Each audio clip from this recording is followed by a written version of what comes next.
മഹിളാ കോൺഗ്രസ് പ്രവർത്തകർ രാജ്ഭവനിലേക്ക് black March നടത്തി. Museum പരിസരത്ത് നിന്ന് ആരംഭിച്ച മാർച്ച് രാജ്ഭവന് സമീപത്ത് വെച്ച് പോലീസ് തടഞ്ഞു. തുടർന്ന് പ്രവർത്തകർ പ്രധാനമന്ത്രി നരേന്ദ്രമോദിയുടെ കോലം കത്തിച്ചു. രാഹുൽ ഗാന്ധിയെ അയോഗ്യനാക്കിയതിൽ പ്രതിഷേധിച്ചും ഡൽഹിയിൽ മഹിളാ കോൺഗ്രസ് സംസ്ഥാന അധ്യക്ഷ ജബി മേത്തർ അടക്കമുള്ള എംപിമാർക്കെതിരായ പോലീസ് നടപടിയിൽ പ്രതിഷേധിച്ചുമായിരുന്നു മാർച്ച്.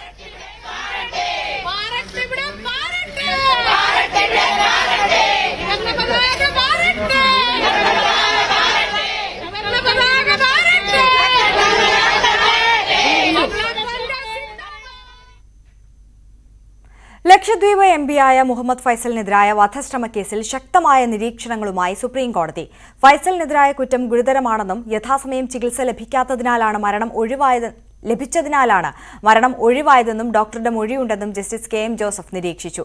അപൂർവമായ സാഹചര്യങ്ങളിലെ ഉത്തരവ് സ്റ്റേ ചെയ്യാനാവൂവെന്നും സുപ്രീം കോടതി പറഞ്ഞു. മുഹമ്മദ് ഫൈസലിന്റെ ശിക്ഷ സ്റ്റേ ചെയ്തതിനെതിരെ ലക്ഷദ്വീപ് ഭരണകൂടത്തിന്റെ ഹർജി പരിഗണിക്കവെയാണ് കോടതി പരാമർശങ്ങൾ നടത്തിയത്. മുഹമ്മദ് ഫൈസലിനെതിരായ കേസിലെ സ്റ്റേ വിശദമായി പരിശോധിക്കണമെന്ന് പറഞ്ഞ സുപ്രീം കോടതി കേസ് പരിഗണിക്കുന്നത് ഏപ്രിൽ 24 മാറ്റി. അതേസമയം മുഹമ്മദ് ഫൈസലിനെ അയോഗ്യനാക്കിയ നടപടി ലോക്സഭാ സെക്രട്ടേറിയറ്റ് പിൻവലിച്ചു.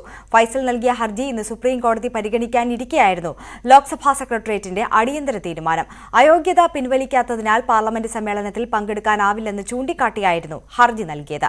ഫൈസൽ കുറ്റക്കാരനാണെന്ന വിധി ജനുവരി 25-നാണ് കേരള ഹൈക്കോടതി സ്റ്റേ ചെയ്തത്. ദേവികുളം തെരഞ്ഞെടുപ്പ് റദ്ദാക്കിയ നടപടിക്കെതിരെ എ രാജ സുപ്രീം കോടതിയിൽ അപ്പീൽ ഫയൽ ചെയ്തു. ഹൈക്കോടതി വിധി ഔദ്യോഗിക രേഖകൾ പരിശോധിക്കാതെയാണെന്ന് ചൂണ്ടിക്കാട്ടിയാണ് ഹർജി. 1950 മുമ്പ് തന്റെ പൂർവികർ കേരളത്തിലേക്ക് കുടിയേറിയവരാണ്. വിവാഹം നടന്നത് ഹിന്ദു ആചാരപ്രകാരമാണെന്നും ഹൈക്കോടതി വിധി റദ്ദാക്കണമെന്നും അപ്പീലിൽ പറയുന്നു. അഭിഭാഷകൻ ജി പ്രകാശാണ് രാജയ്ക്കായി ഹർജി ഫയൽ ചെയ്തത്. ഖാലിസ്ഥാൻവാദിയായ അമൃത്പാൽ സിംഗ് ഇന്ന് ഭടിൻഡയിലോ അമൃത്സറിലോ കീഴടങ്ങിയേക്കുമെന്ന് സൂചന. ഇന്നലെ രാത്രി അമൃത്സറിലേക്ക് കടക്കാൻ ശ്രമിക്കുന്നതിനിടെ പോലീസ് സുരക്ഷ ശക്തമായതോടെ സഞ്ചരിച്ചിരുന്ന ഇന്നോവ കാർ ഉപേക്ഷിച്ച് അമൃത്പാലും സഹായികളും രക്ഷപ്പെട്ടിരുന്നു. ഇതിന് പിന്നാലെ അമൃത്സറിലും സുവർണക്ഷേത്രത്തിന് സമീപവും ഭട്ടിൻഡയിലും സുരക്ഷ ശക്തമാക്കി. സംഘർഷങ്ങൾ ഉടലെടുത്തേക്കുമെന്ന റിപ്പോർട്ടുകളെ തുടർന്നാണ് നടപടി.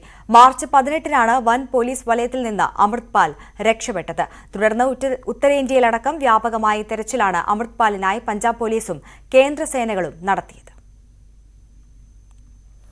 ലൈഫ് മിഷൻ കോഴക്കേസിൽ എം ശിവശങ്കറിന് കോടതിയുടെ വിമർശനം. നേരത്തെ ആരോഗ്യകാര്യങ്ങൾ പറഞ്ഞാണ് ജാമ്യമെടുത്തത്. അതിനുശേഷം സർവീസിൽ കയറി വിരമിക്കുന്നതുവരെ ജോലി ചെയ്തു.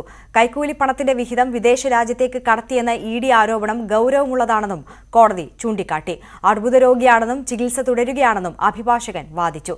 സുപ്രീം കോടതിയിലെ മുതിർന്ന അഭിഭാഷകൻ ജയദീപ് ഗുപ്ത ശിവശങ്കറിന് വേണ്ടി ഹാജരായി.